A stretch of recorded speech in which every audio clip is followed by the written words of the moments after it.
Hello everyone, this is Zach. I'm going to walk you through a new feature that by the time you hear this will probably already be in production, but I'm going to be showing you this in my development environment. It's a new feature called emergency email. So as you might imagine, in the context of community, it's unfortunately rather common that a crisis of some kind will come up. Now, of course, there are various strategies for trying to use email or some sort of emailing program for doing that. But what I want to show you is a unified approach within the context of the city that manages all of that for you, so you can instead be focused on the crisis at hand. So in this example, I'm logged in as John. He's a small group leader in John's community group, as it's called here. And I'm going to create an emergency prayer request. So I go in here, I hit start something, click prayer, and then I'm going to give it a title. Please pray for hospital visit, and then demo text here. And of course, you know that if this was something that I wanted to share with anybody all over the world, I would click publish to the city plaza and have the ability to send that out through other social networking channels, including Twitter and Facebook. But let's say that I want to keep this prayer request into the life of my local church. I'll check share. And I'll check this new emergency option. You can see here it indicates that that's going to email everybody except those that have turned their email off. This is identical to best practices on the web in any site or in any emailing program. There's always a click to unsubscribe at the bottom. Our strategy here at the city is that we want to maintain as many possible connections with newcomers or with long-standing members of the church. And so when they opt out of email, they do so for particular groups rather than everything all at once. So this is a much, much better strategy to enable the leadership of the church to have reliable email connections with their people. So I'm going to go ahead and click create here. I've indicated a prayer request, that it's an emergency, and that I want to share it with other groups. I'm going to go ahead and click create. And so what you'll see here, I'm given the option who to share it with. It doesn't look like John has very many friends here in the development environment. I can also share it with groups that I am quote-unquote friends with. We call them linked groups. You can see if I share it with Bill's Huddle, it will be automatically approved. So I'm going to do that. I'm also going to share it with a neighboring community group that Tom is the leader for. And finally, I'm also going to share it with a group that I just want to type in. Here in the development environment, the church is called developers. So I'm just going to click that. Please pass this along. It's urgent. So I can specify a little message to go to people. So I'm going to click share. And so now what this has done, it's created the prayer request. It's sent this out to these other groups. You can see the people in Bill's Huddle have already received the email, as has Jim, who's in my group. And then for the church and the other community group, it's waiting the approval of one of the leaders of those groups, a leader or admin, whoever it might be. And of course, that sent them an email immediately. So, as we'll be able to see here, this is now called out with an emergency flag. You can see the big red flag right there.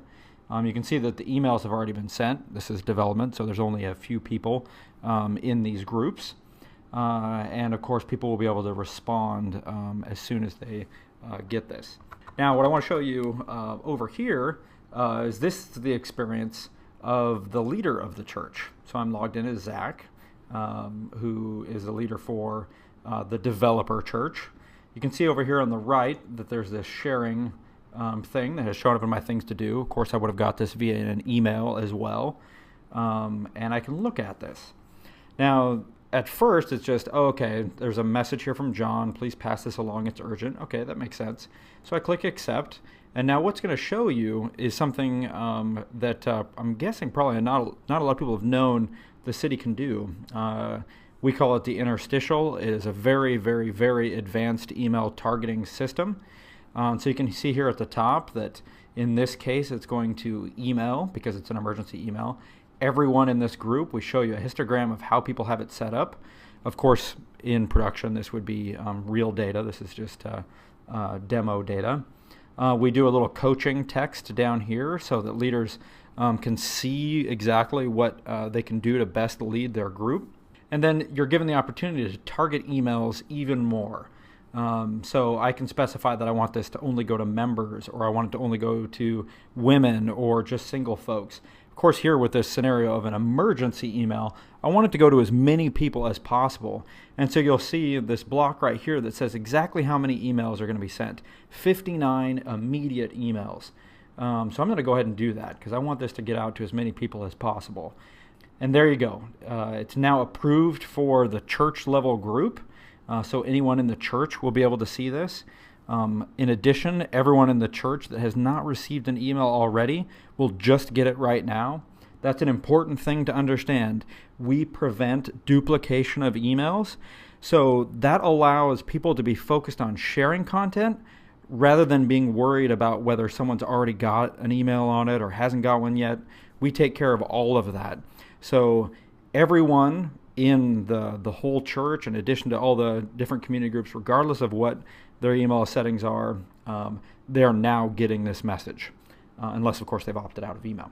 All right, so what I've shown you is how content can start in a small group, be marked as emergency, have that send an email to people in that group, enabling sharing so that that content can start in that prayer request, go to neighboring groups, even be shared up to the whole church level, and our email strategy fills in the gaps of everyone that hasn't yet received that email.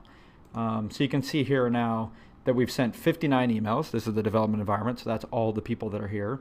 As people then get that email and open it, it'll track red email count right here.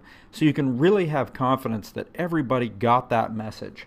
And of course, because this is the city, you have the ability to respond via email. You can reply to it very quickly, can spread through the whole church, valuing leadership as the approval force throughout all of that. Okay, so that's a little sneak peek at what's coming with the emergency mail. This applies to topics, needs, and prayers. So those are really the things that are going to be happening that have a high degree of criticality behind them. And so, as always, as you have questions or feedback or ideas for how this functionality could be leveraged even more from the context of your church community, let us know. We'd love to hear how things are going for you. All right, have a good one.